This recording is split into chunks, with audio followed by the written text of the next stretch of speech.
இந்த வீடியோவில் வெரிகேட்டட் சப்போட்டா பிளான்ட் அன்பாக்ஸ் பண்ண போகிறேன். இதுக்கு முன்னாடி நம்ம சேனலை சப்ஸ்கிரைப் பண்ணாமல் இருந்தீங்கன்னா மறக்காமல் சப்ஸ்கிரைப் பண்ணுங்கள். அப்படியே பக்கத்தில் இருக்க பெல் ஐக்கான் பட்டனை கிளிக் பண்ணி விடுங்க. அப்போ தான் நாங்கள் அப்லோட் பண்ணுற வீடியோ உங்கள் நோட்டிஃபிகேஷன் வந்து சேருவாங்க. பார்க்கலாம்.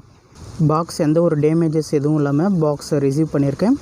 இப்போ நான் இந்த பாக்ஸோட பாட்டம் சைடில் ஓப்பன் பண்ணி நான் பார்க்குறேன்.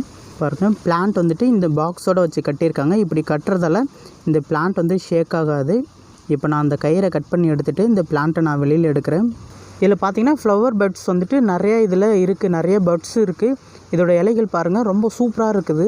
இந்த வேரிகேட்டட் சப்போட்டா பிளான்ட்டை நம்மளோட டெரஸ் கார்டனில் நட்டோம்னா இது பார்க்குறதுக்கு ரொம்ப சூப்பராக இருக்கும். ஏன்னா இதோட இலையில் பார்த்திங்கன்னா மஞ்சள் கலரில் ஒரு மாதிரி ஷேடாக இருக்குது. அதனால் நட்டோம்னா பார்க்குறதுக்கு ரொம்ப அட்ராக்டிவாக இருக்கும்.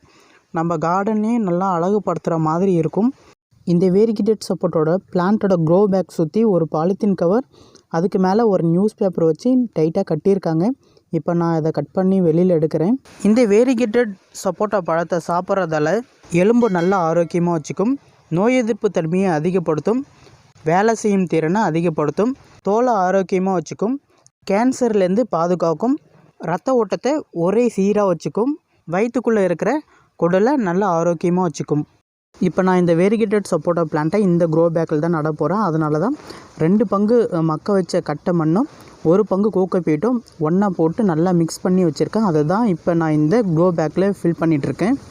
இந்த மாதிரி ரெடி பண்ணுறதால இந்த பாட் மிக்ஸ் கலவையில் நைட்ரஜன் நேச்சுரலாகவே இருக்கும். அதனால் பிளான்ட்டை நட்டோன்னா நல்லா ஆரோக்கியமாக நல்லா ஹெல்த்தியாக வளரும். இந்த க்ரோ பேக்கில் முக்கால்வாசி அளவுக்கு ஃபில் பண்ணிட்டேன். இந்த பிளான்ட்டில் இருக்கிற க்ரோ பேக்கை நான் இப்போ கட் பண்ணி வெளியில் எடுக்கிறேன். பாருங்கள், இப்போ நான் கட் பண்ணி வெளியில் எடுத்துகிட்டு இந்த பிளான்ட்டை நான் இந்த க்ரோ பேக்கில் வச்சு சுற்றிற பாட் மிக்ஸ் கலையை வச்சு நல்லா பேக்கிங் பண்ணுறேன்.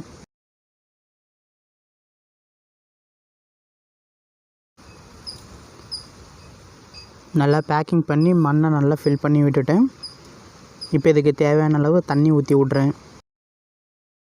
அவ்வளோதான், தண்ணி ஊற்றி முடித்தாச்சு. இந்த வேரிகேட்டட் சப்போட்டா நல்லா டேஸ்ட்டாக இருக்கும் சாப்பிட்றதுக்கு. இந்த மாதிரியான வேரிகேட்டட் ஃப்ரூட் பிளான்ட்ஸை நம்ம மாடியில் வளர்க்குறதால நம்ம மாடியை வந்துட்டு நல்லா அழகுபடுத்துகிற மாதிரி இருக்கும். பார்க்குறதுக்கு ரொம்ப சூப்பராகவே இருக்கும். ஏன்னா இது இலைகள் பார்த்திங்கன்னா ஒரு மாதிரி மஞ்சள் கலர் ஷேடாக இருக்கிறதால சூப்பராக இருக்கும். இந்த வீடியோ உங்களுக்கு யூஸ்ஃபுல்லாக இருந்ததுன்னா மறக்காமல் நம்ம சேனலை சப்ஸ்கிரைப் பண்ணுங்கள், லைக் பண்ணுங்கள், கமெண்ட் பண்ணுங்கள், ஷேர் பண்ணுங்கள். நன்றி.